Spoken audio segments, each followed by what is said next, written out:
Bom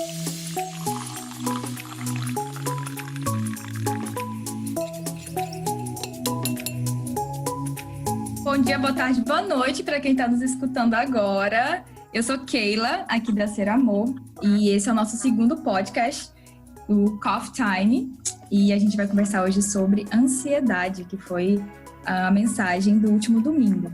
E além de mim, vamos ter 3 pessoas nessa conversa, e eu chamo a Suelen, que ela é psicanalista, e ela vai se apresentar um pouquinho. Olá, pessoal, é um prazer imenso estar aqui, Keila. Estou muito feliz e espero contribuir, espero poder ter alguma coisa para acrescentar para vocês. E quero chamar também para essa conversa o pastor Pedro, pastor da nossa igreja Ser Amor. E aí, gente, Keila, Suelen, que alegria estar com vocês. A Keila começou bem, né? Bom dia, boa tarde, boa noite. Isso é legal porque, enfim, vocês estão aí ouvindo, não sei em qual horário. O importante é você estar com o seu café ou com o seu chá, né? Não importa, mas dá essa pausa para a gente conversar um pouquinho. Estou aqui numa mesa virtual, assim, riquíssima, e eu quero chamar o Dr. Carlos, né? Meu amigo Carlos, meu irmão Carlos. O Carlos é um grande amigo lá de São Paulo, que está com a gente. Ele é médico, cardiologista, e ele pode se apresentar aí um pouquinho para a gente começar esse bate-papo. Seja bem-vindo, Carlos.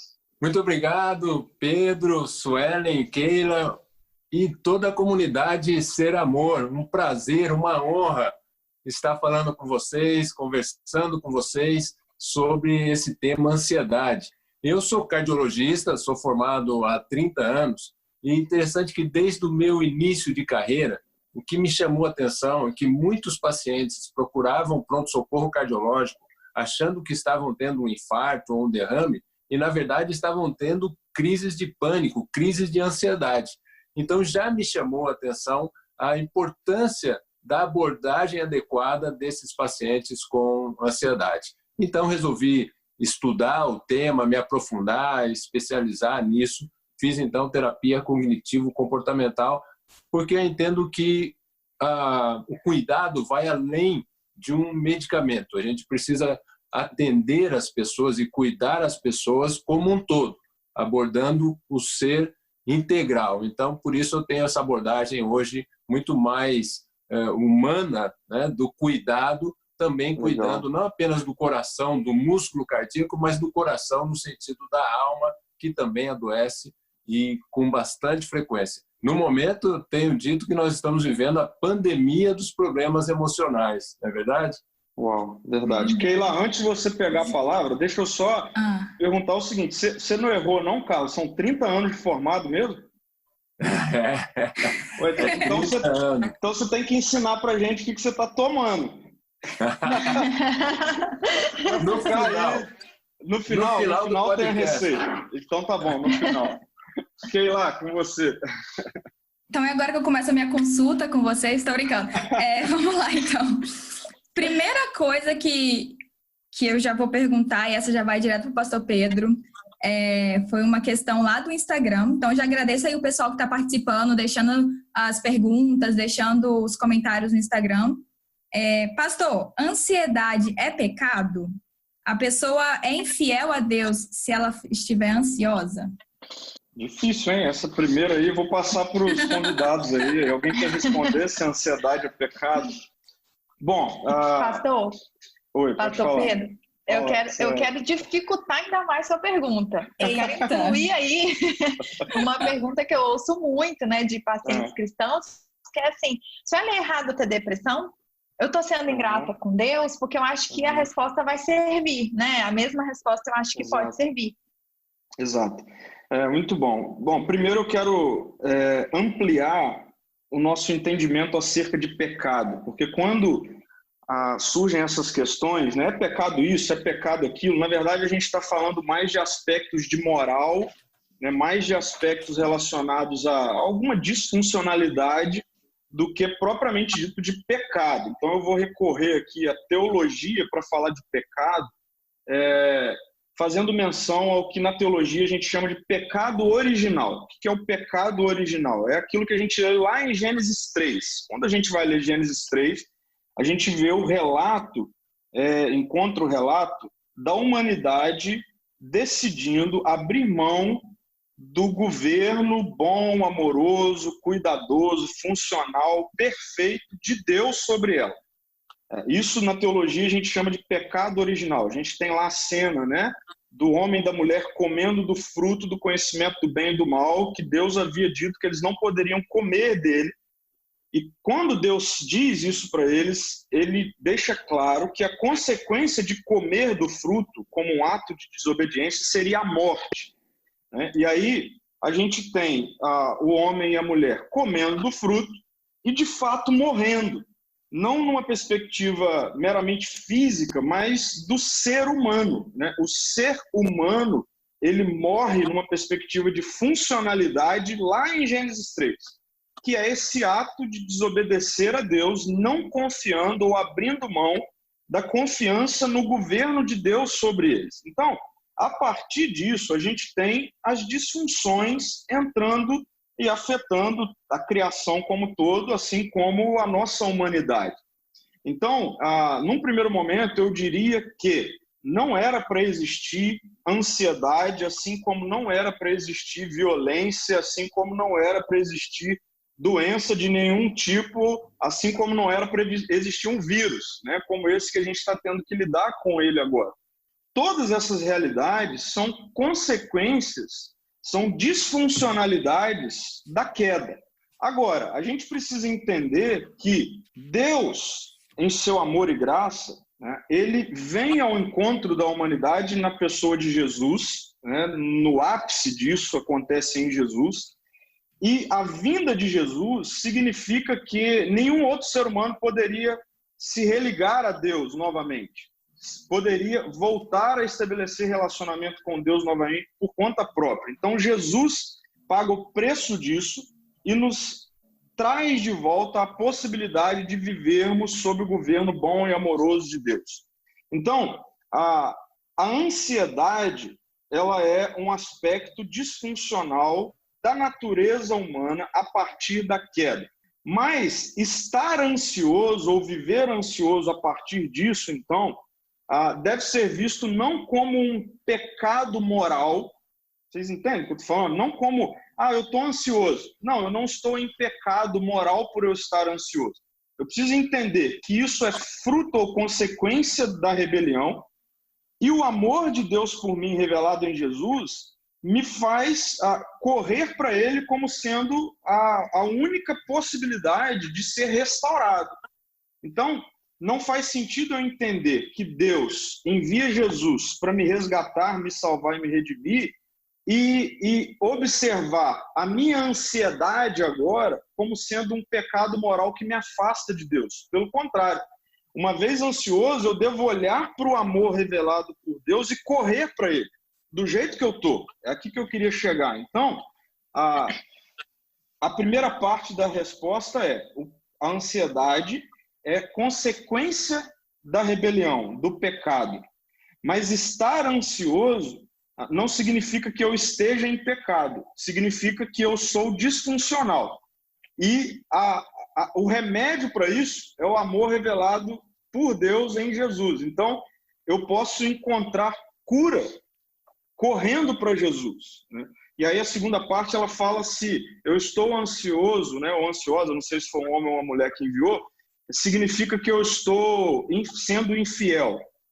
Não, de forma alguma. A gente precisa entender que nós somos infiéis. Só quem não é infiel é Deus. Então, aí que está a graça da graça, né? É que mesmo eu sendo infiel, Deus é fiel e justo para me perdoar, é o que a palavra de Deus vai dizer. Então eu corro para ele do jeito que eu estou, né?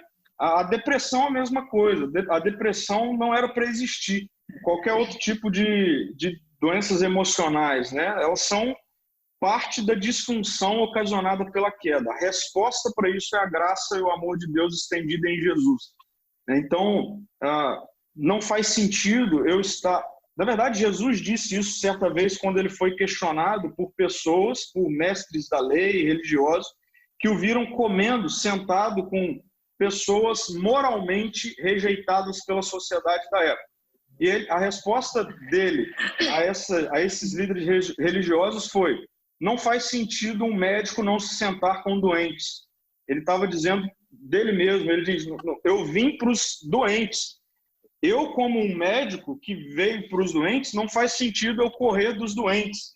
Então, assim, nós, nas nossas doenças, e todos nós temos elas, quer elas sejam perceptíveis ou não, nós só encontraremos cura quando nós corremos para Jesus, né? E a gente precisa ter a convicção, eu quero desmistificar isso. Jesus não tem problema nenhum de sentar, ele quer sentar com os depressivos, ele quer sentar com os ansiosos, ele quer sentar com quem estiver passando por qualquer tipo de dificuldade. Acho que é um pouco por aí. Excelente, pastor.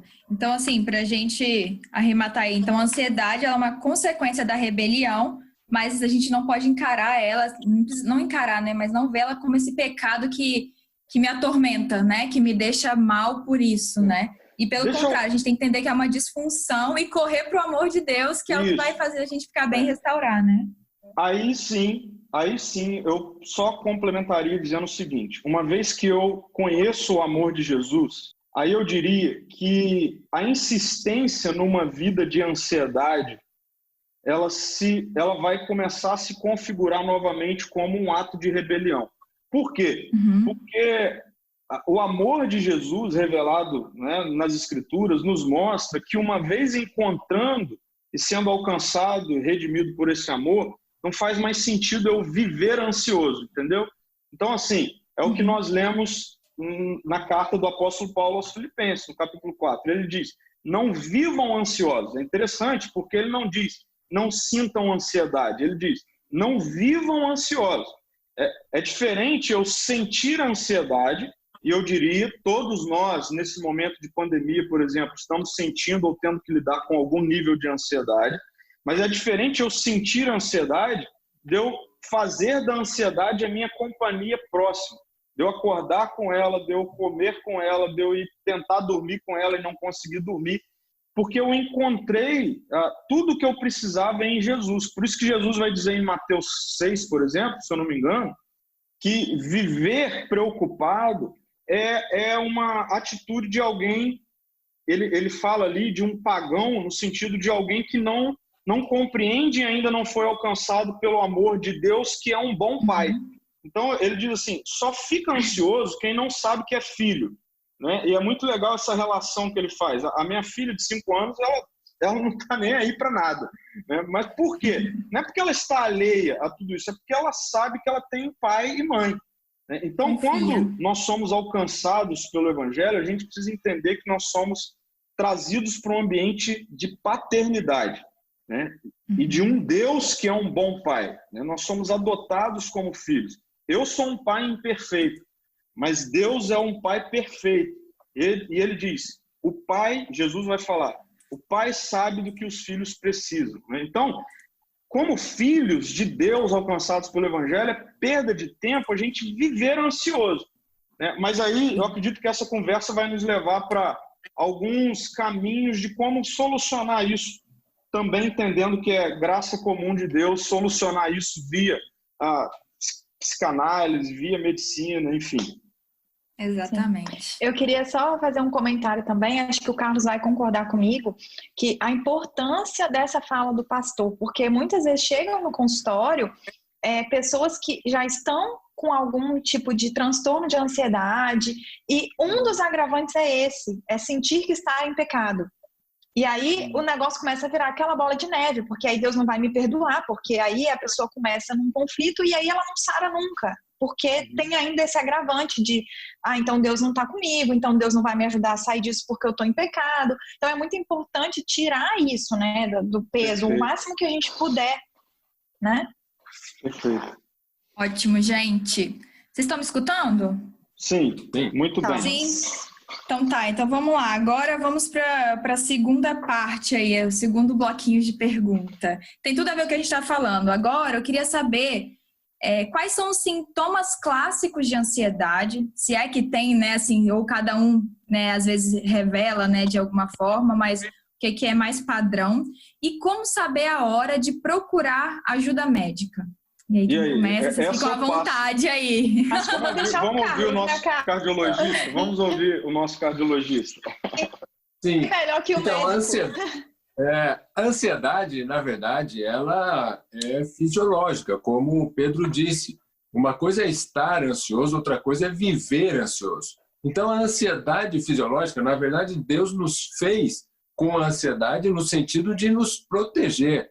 A ansiedade fisiológica nos protege, ela ajuda a gente a superar desafios, né? A enfrentar os perigos da vida. Então, nesse sentido, ela nos protege e nos ajuda a adaptar a situações de perigo. Agora, a ansiedade patológica, não. A ansiedade patológica, ela passa a ser um transtorno. Ela passa a gerar sofrimentos e até mesmo prejuízos pessoais, interpessoais e até no trabalho mesmo. E o que a pessoa... Qual a diferença, né? Qual que é a diferença da ansiedade fisiológica e da ansiedade patológica? A ansiedade fisiológica é o que a gente chama da reação de luta ou fuga. Diante de um perigo, nós nos preparamos para enfrentar esse perigo. Há uma descarga de adrenalina e isso faz com que o coração acelere, faz com que a frequência respiratória também acelere, a respiração fica mais curta e rápida. A pele empalidece, porque diante do perigo a gente não precisa de sangue na pele, a gente precisa de sangue no cérebro e no músculo, porque nós vamos ter que lutar ou correr. O músculo fica tenso, nós trememos, porque nós vamos ter força e agilidade para enfrentar o perigo. A questão da ansiedade patológica é que esse perigo é imaginário, é desproporcional. E aí o que a pessoa vai sentir? O coração palpitar, a dificuldade para respirar, a sudorese fria, a palidez. Muitos têm, inclusive, a expressão de sensação de morte.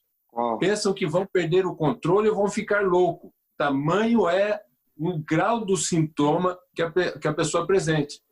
Como eu disse, no início da minha carreira, atendendo pronto-socorro cardiológico, quantas vezes não atendi a pessoa achando que estava infartando pela intensidade dos sintomas e estava, na verdade, tendo uma crise de ansiedade.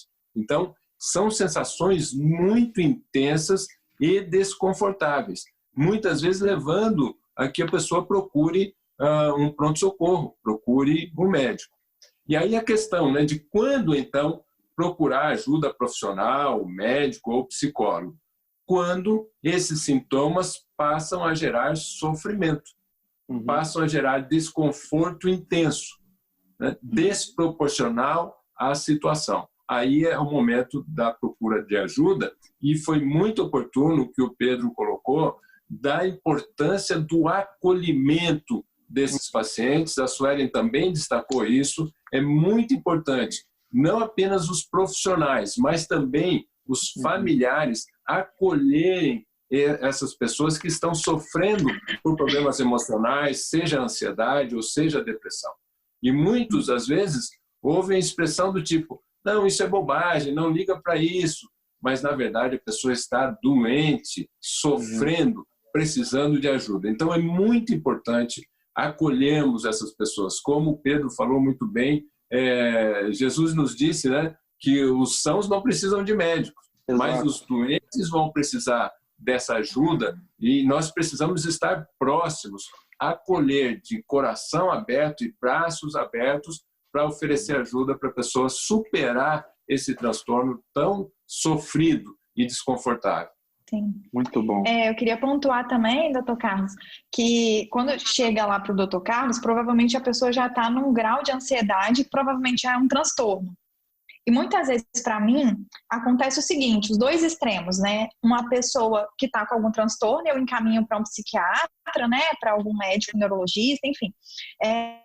E às vezes tem as pessoas também que acham que a ansiedade normal, que é essa que ele falou, né? A natural, fisiológica, eu não posso sentir.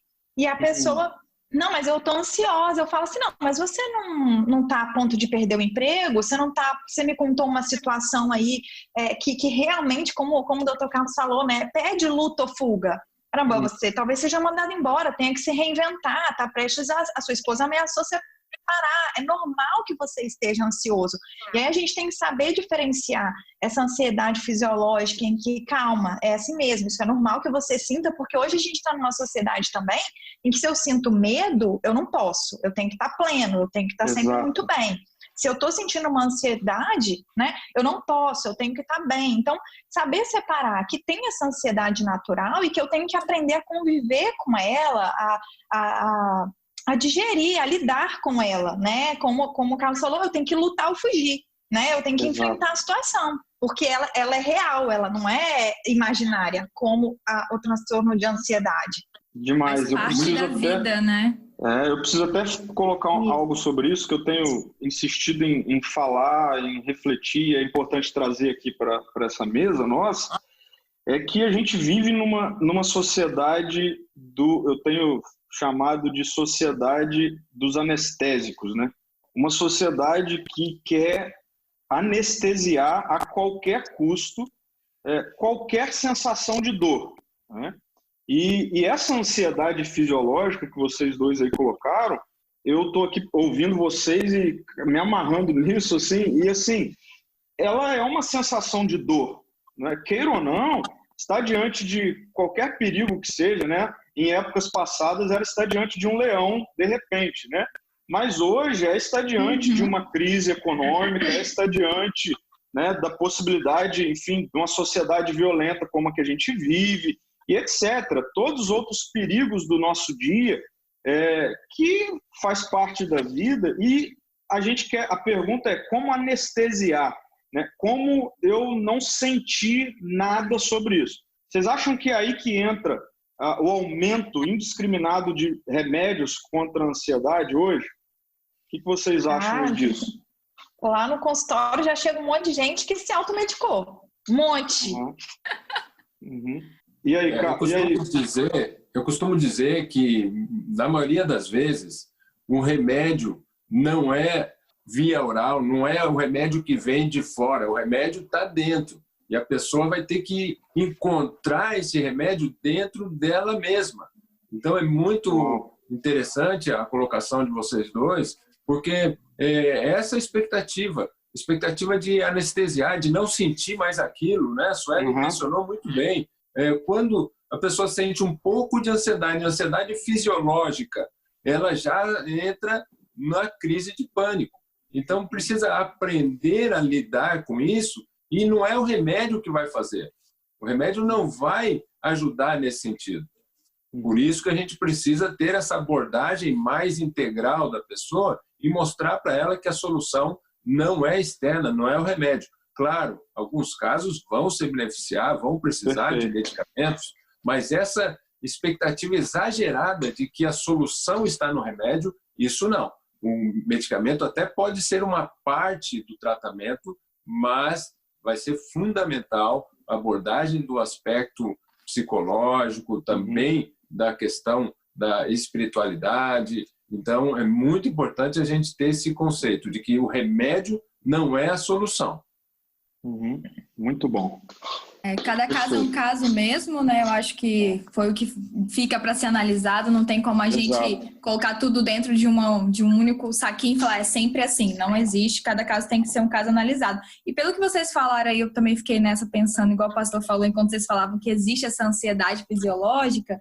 Então, o que diferencia mesmo porque os sintomas são basicamente os mesmos, né? Pelos que vocês citaram. É a questão do perigo ser real ou ser imaginário, né? Então, esse é o ponto realmente que vai fazer essa linha que vai dividir. Então, vale aí o pessoal também estar pensando nisso, porque às vezes a gente está passando e está achando que não está passando nada. Aí chega lá para conversar com a Suelen, né? Descreve tudo, né, Suelen, que está vivendo.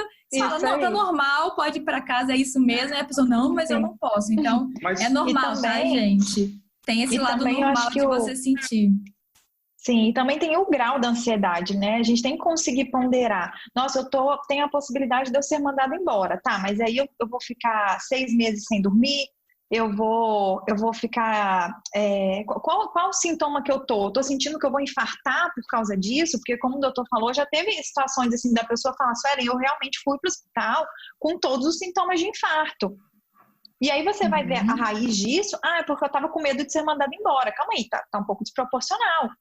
Você realmente acha que o mundo vai acabar se você for mandado embora, não vai ter nunca mais emprego, sua família vai morrer de fome em 2 dias, né? E aí você constrói com a pessoa, você vê que o negócio está muito desproporcional. Então, acho que são 2 fatores, né? A proporcionalidade do problema que você está vivendo com o grau de ansiedade e o fato de realmente existir um problema, ou não, né?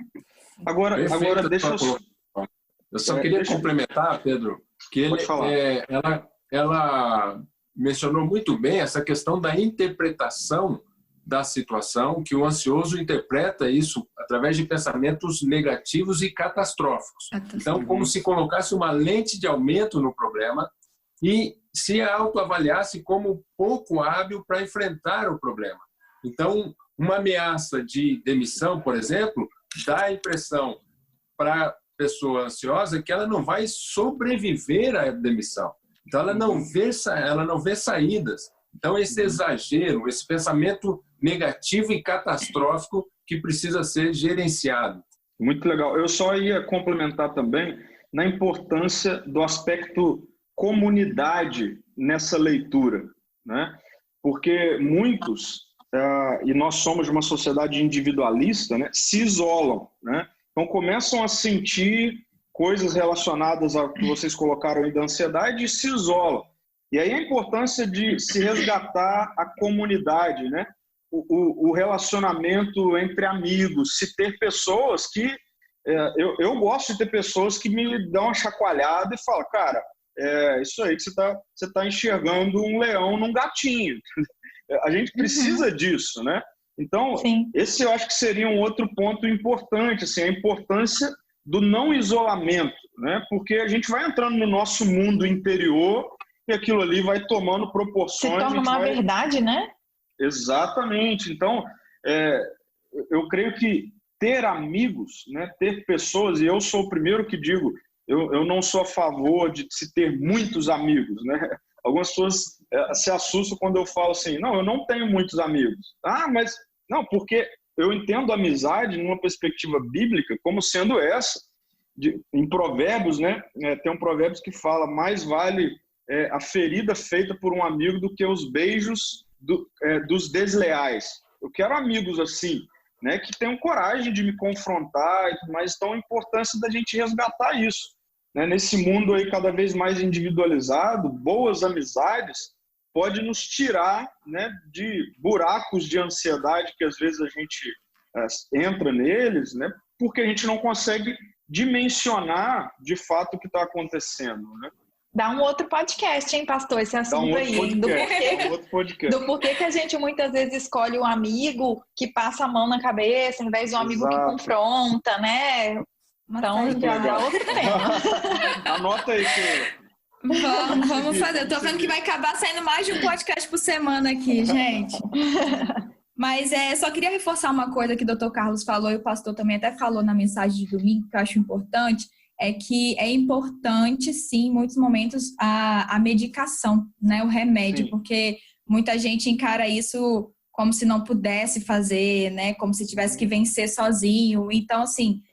gente, vai ter casos que realmente vai ter que entrar medicação, né? O médico falou, o pastor também falou, porque às vezes a pessoa leva, né, para os extremos, então assim, não tem problema, sabe? O problema é a automedicação, tá? Isso aí é um problema de você ir lá e comprar sem saber. Então, consulte o médico, pode ser que realmente você precise e isso vai te ajudar muito, tá? Jesus abençoe aí para todo mundo para estudar, criar remédio certo para poder usar também, tá?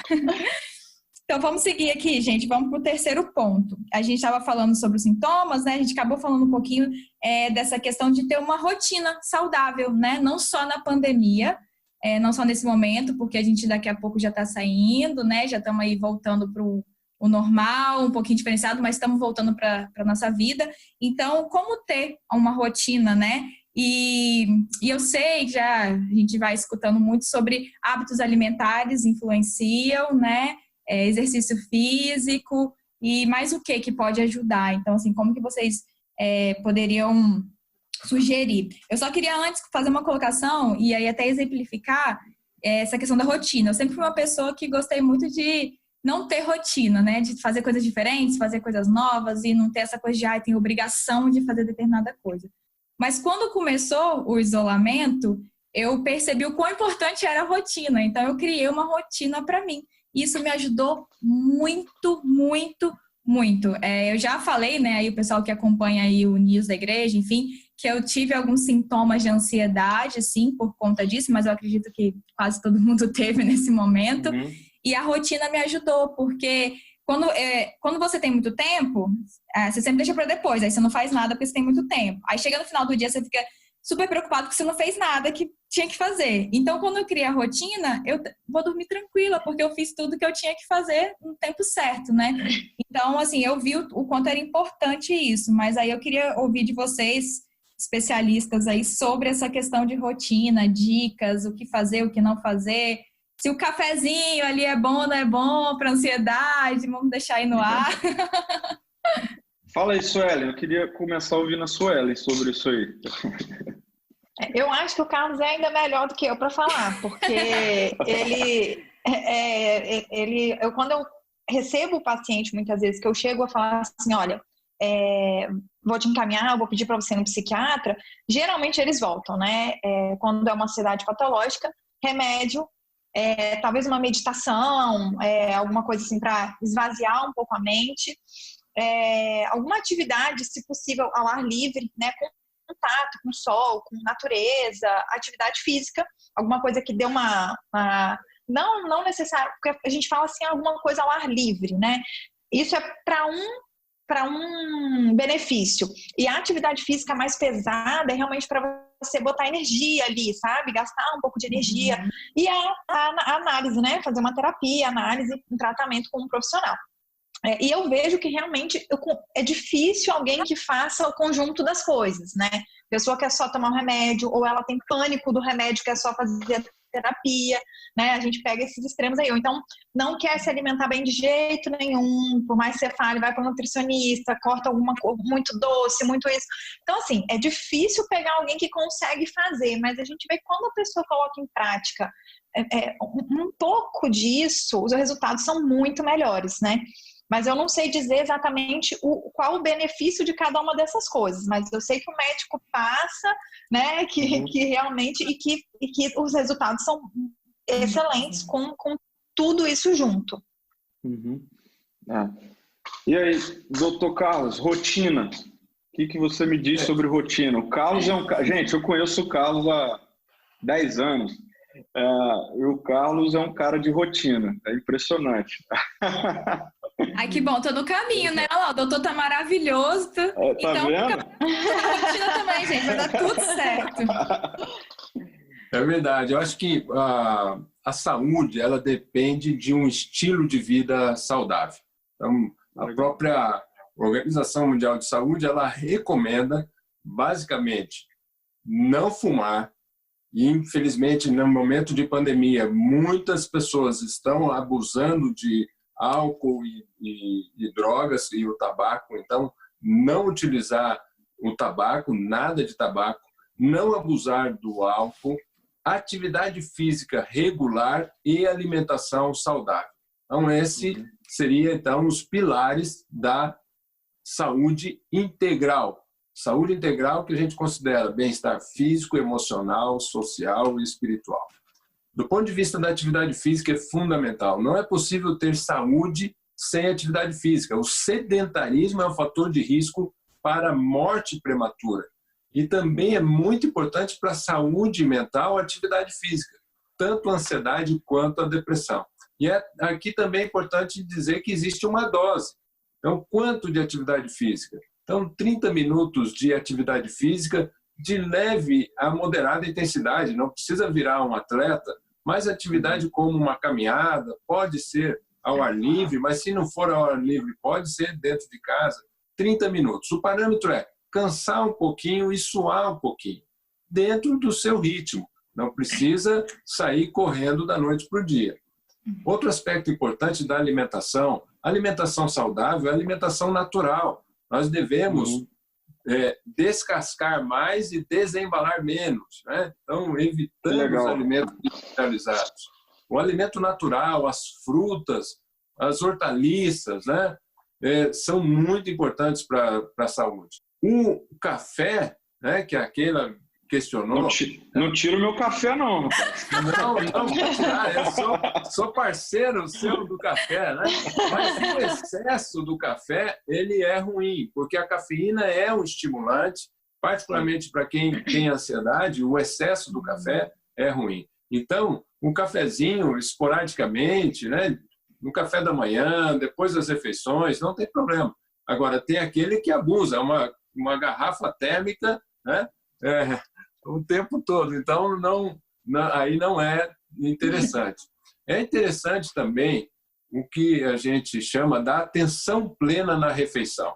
O momento da refeição é o momento de você estar presente diante da mesa. Nesse sentido, até eu acho que a oração antes da refeição ajuda nesse sentido da gente estar ali, né? Presente diante da família, porque muitas vezes a pessoa senta, ela está tão preocupada com os problemas e tão ansioso que ela nem percebe o paladar, nem percebe o que está comendo, nem percebe o estado daquele alimento. Né? Pode até comer um alimento que não está em boas condições porque nem está olhando para o alimento. Então, ter esse momento de atenção plena, focado na alimentação, isso também ajuda. A Suelen mencionou a questão da meditação, a questão de outras técnicas como a respiração lenta e profunda, tão importante, o relaxamento, muito importante, ferramenta para ajudar no transtorno da ansiedade. E você também mencionou os amigos, né? Os amigos que são aquelas pessoas que nos aceitam como nós somos e a gente não precisa desempenhar papel. Se está ansioso, vai compartilhar com o amigo e é um privilégio ter alguém que a gente possa se mostrar quem nós somos. Você também mencionou que Deus é assim, né? Ele nos acolhe, nos aceita como nós somos. E os bons amigos também. Deixa eu pontuar aqui a questão da rotina, né, que a Keila colocou. Eu por muito tempo, eu vi a rotina como minha inimiga. Eu acho que muitas pessoas da nossa geração, na nossa cultura, tendem a isso, né? A olhar a rotina como inimiga. Mas a partir do momento que ela se torna a minha amiga, faz toda a diferença, né? E aí a gente precisa entender que Deus, ele é um Deus de rotina. Talvez vocês fizeram uma cara assim aí para mim agora. Como assim, né? Vamos lá, leia Gênesis 1 e 2, que é o relato de Deus criando, ou seja, Deus trabalhando, e você vai ver que Deus trabalha numa rotina. E é muito, assim, eu estou escrevendo um livro baseado em Gênesis, no relato da criação, né, para falar de descanso. Né, e como Deus, ele a partir de uma rotina de trabalho, né, de atividades, ele tem diariamente tempo de ver o que fez. Olha que interessante, a maioria de nós não vemos o que nós fizemos hoje porque nós ficamos tentando ver o amanhã que ainda não existe, não é verdade? E aqui está um grande reflexo da ansiedade. Né? A gente não consegue ver o que foi feito porque a gente é consumido por tentar ver o que não existe. E é interessante porque ao final de cada momento da criação, a Bíblia faz questão de pontuar: e Deus viu que ficou bom. Tá vendo? Deus não se preocupa em ver o que não tem. É interessante porque Deus vê o que ficou bom. Isso não significa que terminou. Significa que ele vê o que ficou bom. E eu vejo isso dentro de uma rotina.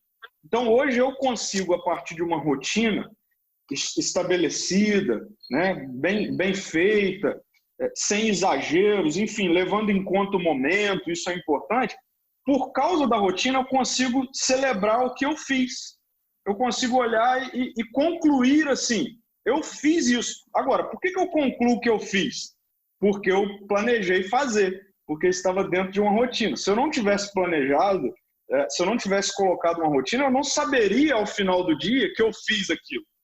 Então, a rotina precisa tornar a nossa amiga, né? A partir disso, e ela é uma ótima amiga, tanto para nos mostrar assim, olha, precisa melhorar isso aqui, precisa não ser exagerado aqui, precisa equilibrar mais aqui, quanto para a gente poder celebrar mais o que nós realizamos, né? Ao invés de a gente ficar sempre ansioso por aquilo que nós não realizamos. Né?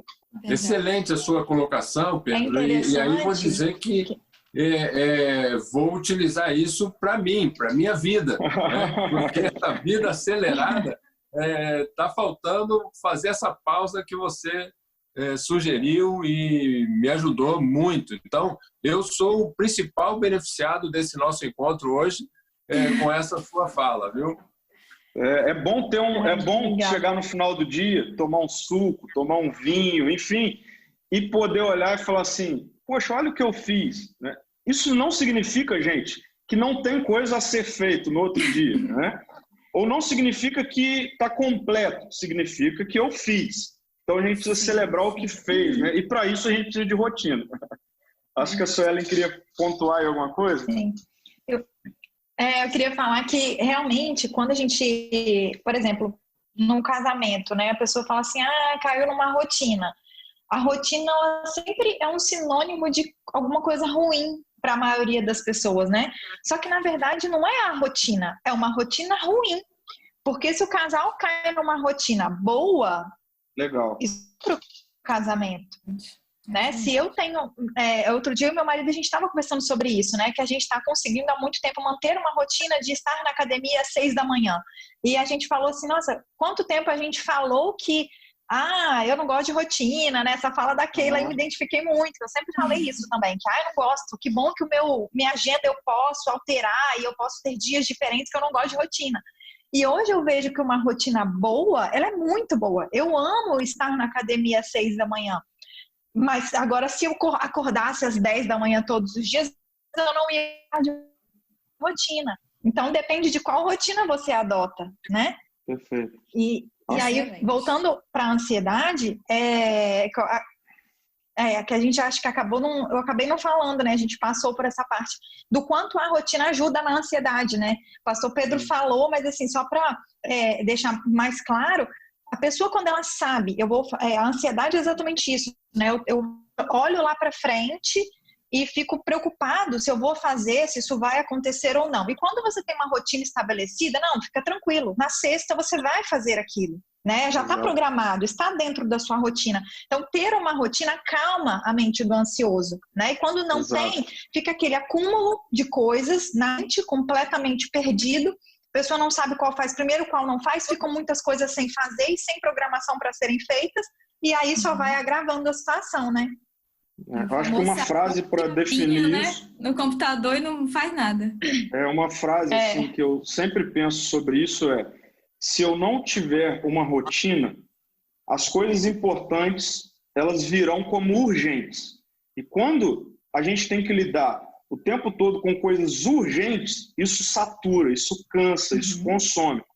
Agora, quando eu estabeleço rotinas, eu não permito que tudo vire urgência. Não significa que não aparecerão as urgências, mas dentro de uma rotina é até mais fácil lidar com as urgências sem culpa. O problema é quando tudo é urgente e tudo vira urgente quando eu não estabeleço rotinas pontuando as coisas que são importantes. Que serve para alguma coisa, isso aí. Com certeza. Isso de rotina que a gente está falando aí, se eu puder deixar uma dica para quem quer começar uma rotina, não comece colocando um monte de coisa na sua rotina, porque pelo menos para mim isso não adiantou. Eu comecei colocando poucas coisas. Vou dar um exemplo bem simples. Então, todo dia de manhã eu água as minhas plantas, faço meu café e minha devocional. Pronto, comecei colocando só isso para realmente dar conta disso. Quando isso se tornou um hábito, e aí eu falei, então isso aí já está natural. Aí eu fui acrescentando aos pouquinhos coisas, né? Porque senão você fica também ansioso caso, meu Deus, não consegui fazer isso. Pronto, aí é o meu dia. Então não adianta também nesse ponto, né? É legal ser de pouquinho em pouquinho, assim, para... Muito bom. Exatamente. Quando você olhar e falar, meu Deus, tá fazendo tudo isso, consegui. É muito bom, gente, muito bom. Deus deixou o mais complexo da criação por último. Mais complexo da criação por último. Viu, então? De pouquinho em pouquinho ele chegou no montão. De pouquinho em pouquinho ele chegou no mais complexo que fomos nós. Né? Exato. E como é complexo, hein? E como é complexo. E a gente... E a gente precisa entender também que o ser humano, ele é um ser processual, né? Ele não é um ser, a gente vira uma chave igual o robozinho e agora a gente é o oposto.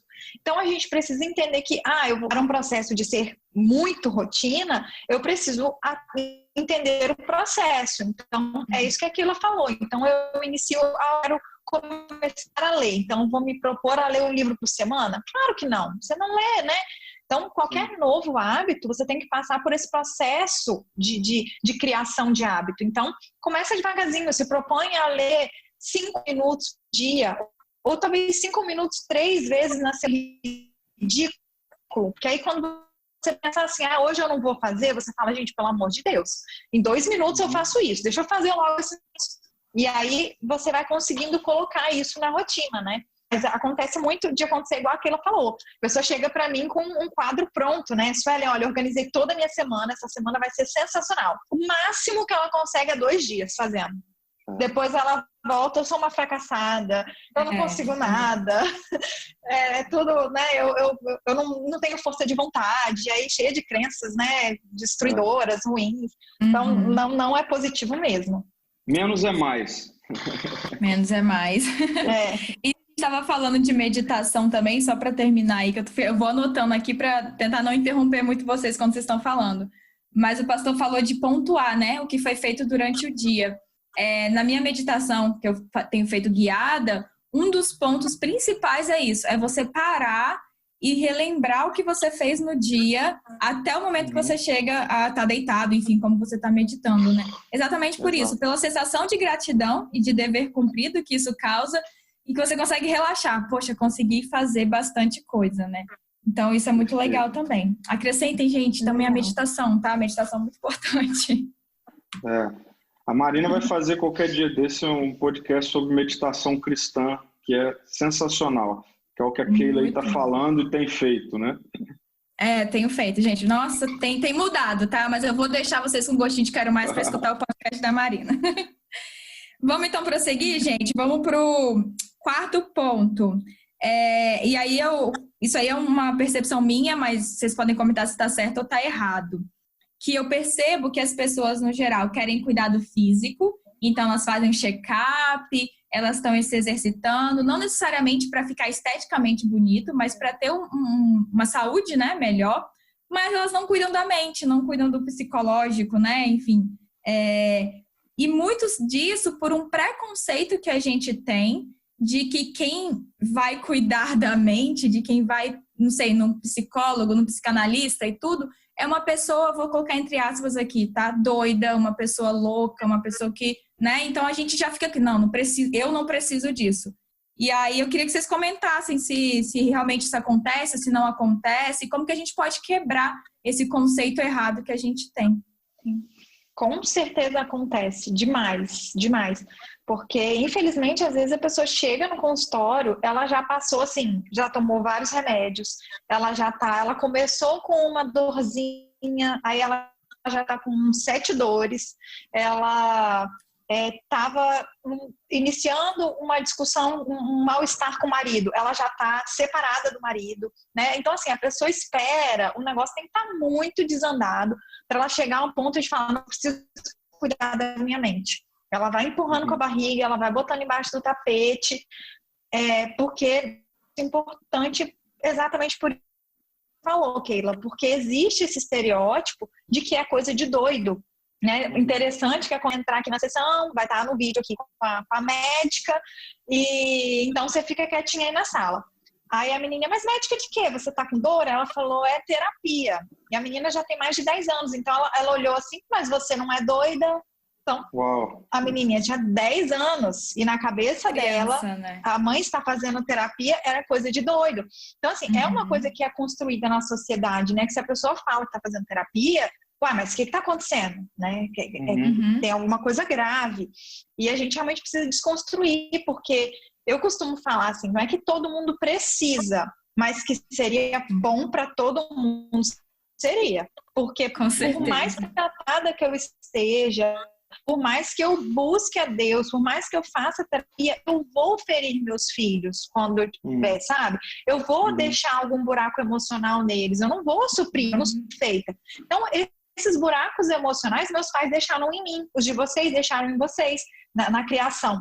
Então, são coisas que muitas vezes, se a gente conversa com outra pessoa, se a gente entende que eu preciso de perdão, que eu preciso me perdoar, às vezes é perdoar a si mesmo pelas escolhas que fez, né? Por situações que viveu, e muitas vezes a pessoa, né, sofreu um abuso e não teve coragem de contar para a mãe, e ela fica se questionando, por que eu não contei? Será que no fundo eu queria? E a pessoa vive com aquele conflito ali. E às vezes era só conversar com alguém e alguém falar assim, não, você era uma criança, você não tinha esse poder de decisão que você está achando que tinha, né? Então, às vezes é muito libertador e faz muito bem. Só que a gente tem uma ideia de que é só realmente se a pessoa estiver num estado grave, ela precisa, e não é real, isso é uma mentira da sociedade, né? Que nós mesmos criamos, alimentamos, enfim. Com certeza. Eu acredito que isso passa por várias coisas, inclusive pela questão da religião. Inclusive isso, né? Vou falar aqui de Brasil, né? O Brasil é um país altamente religioso, né? E você dizer que não está bem emocionalmente, para a sociedade, para a religião, é diferente de você dizer que você está com câncer, por exemplo. Né? Então, assim... uma coisa é uma doença, outra coisa é frescura, né? Outra coisa é falta de resiliência, falta de Deus, falta de fé, né, pastor? Falta de Deus, falta de fé, né, tudo mais.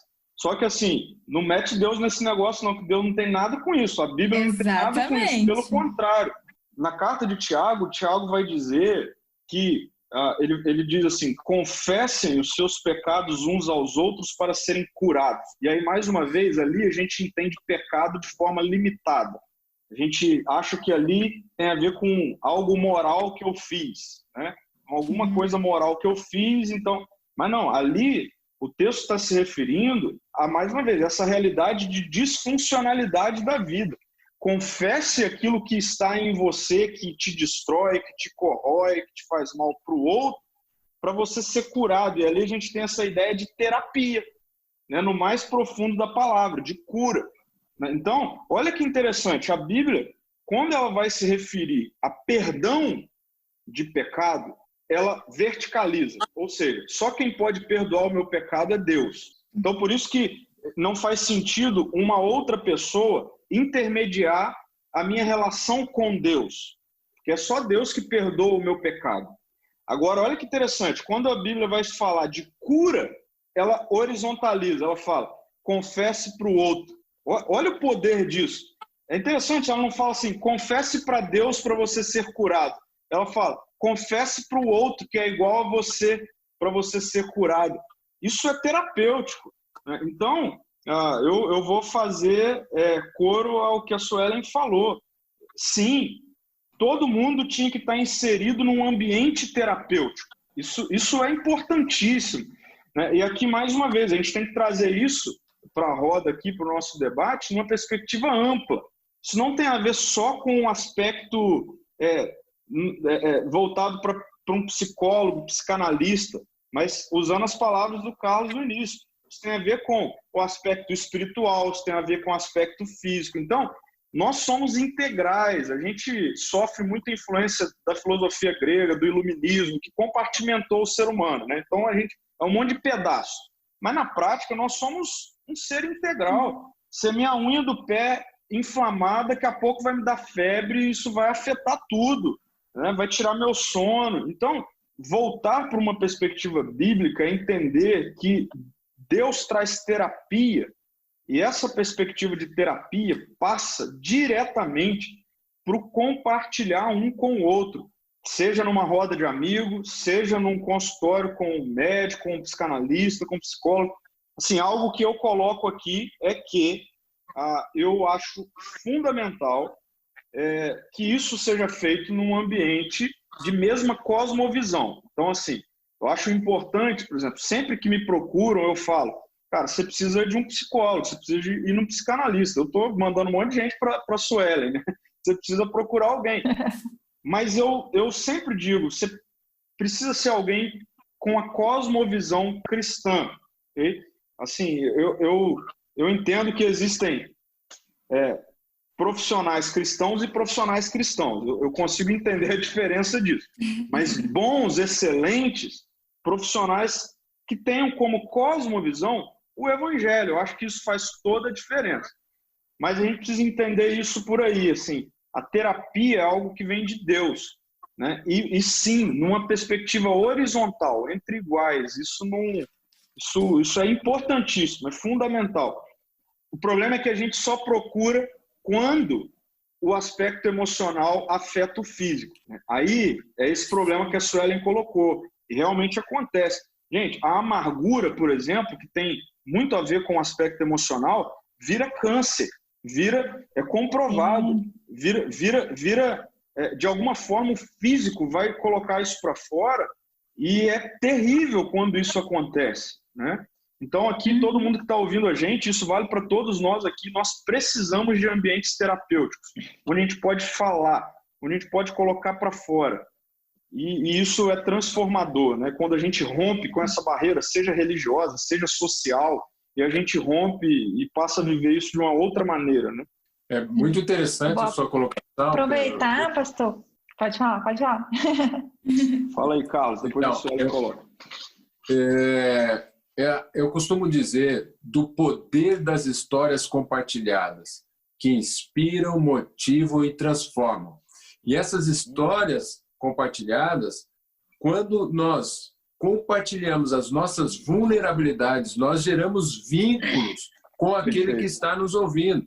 Porque a sociedade, muitas vezes hipócrita, as pessoas vão representando papéis, e isso não gera vínculo.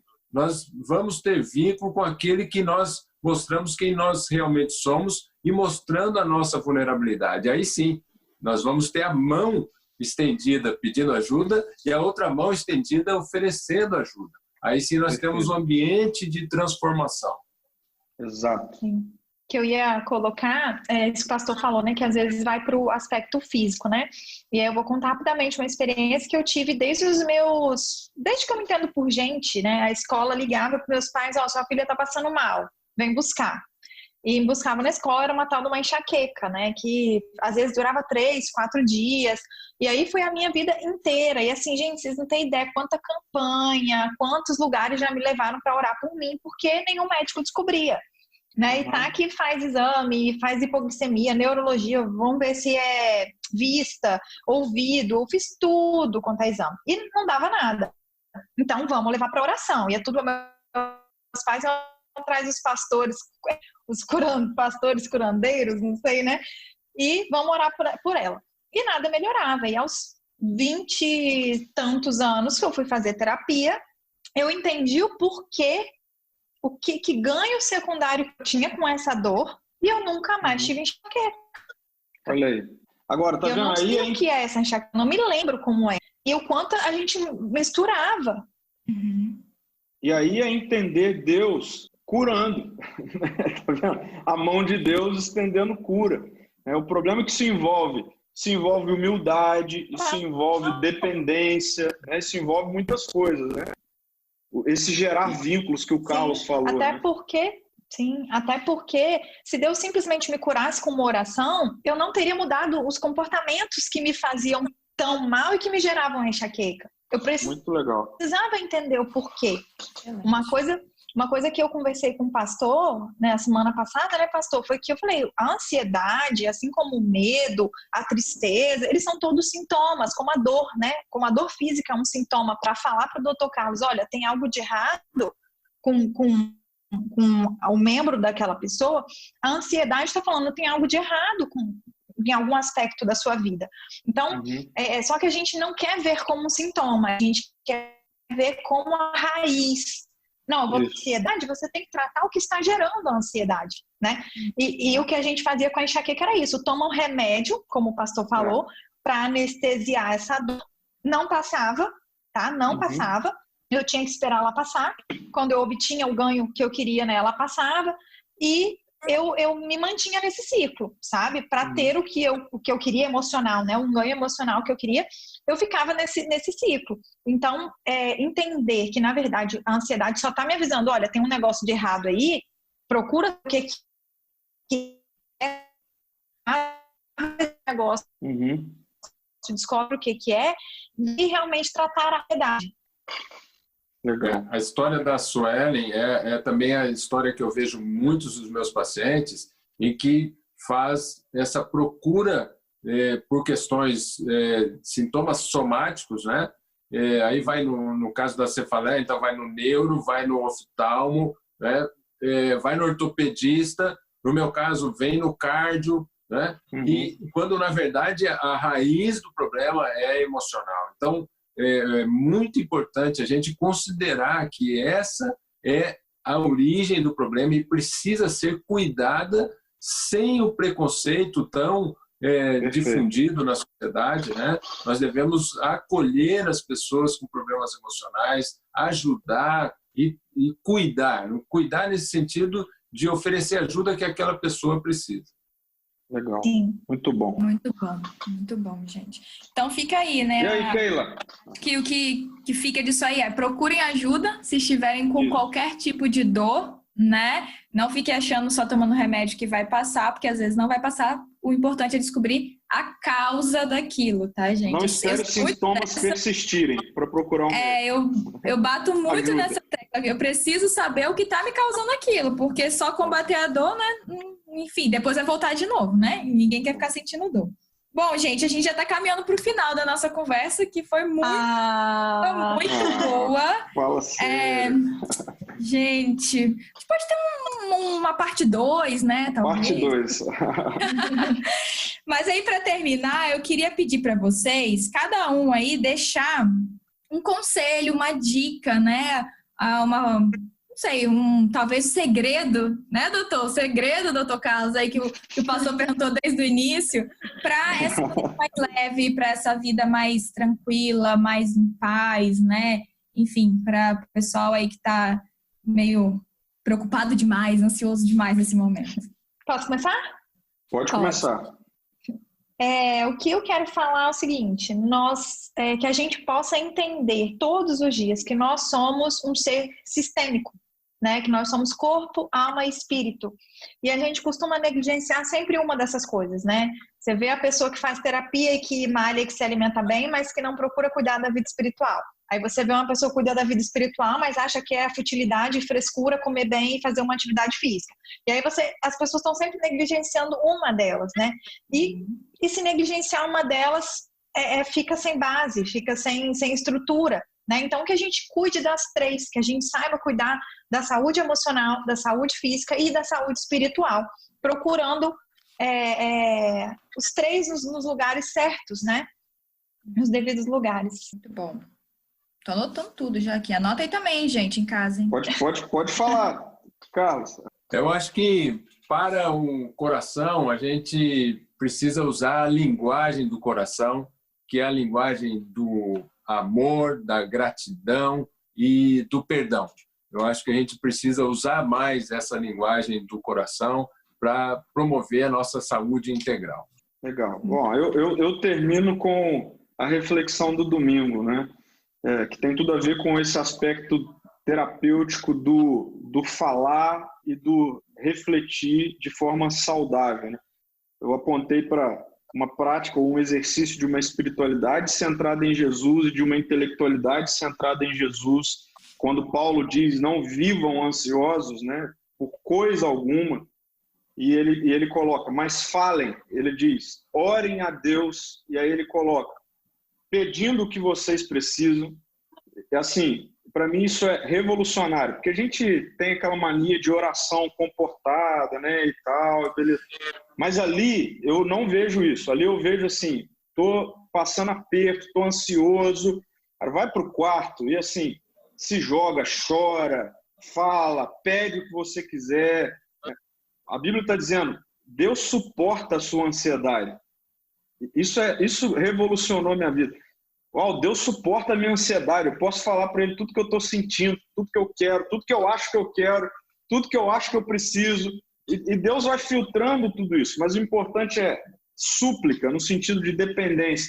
Mas o segundo movimento desse falar é gratidão. Agradeça, olhe para a sua história, não tem como. Todos nós vamos encontrar na nossa história cuidado de Deus diariamente. E, assim, isso espanta a ansiedade. Mas o outro movimento é preservar a intelectualidade.